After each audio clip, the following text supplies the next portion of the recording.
Social media रे सबु साथी भाई मन मोर क्रांतिकारी जय भीम।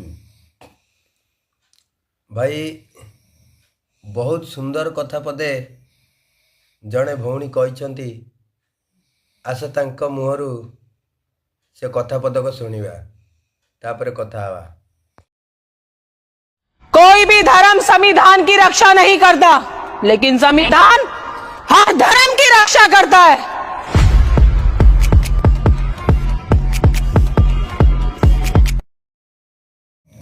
ओडिशावासी आपण माने शुणिले तो ए भौणी जनकर ए जो कथा पदे मो हृदय को छुई गला, किंतु आपण मानक हृदय को छुईची ना नहीं आपण कमेंट माध्यम जणाइबे।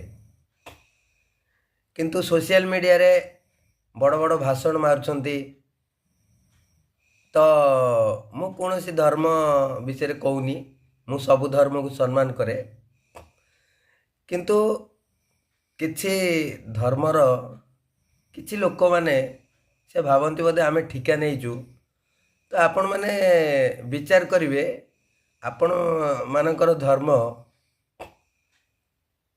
संविधान को केबे सुरक्षा विषय रे चिंता करिछि कि आपणको धर्म को संविधान सुरक्षा दउछि। आपण टिके विचार करी कमेंट माध्यम जणाइबे।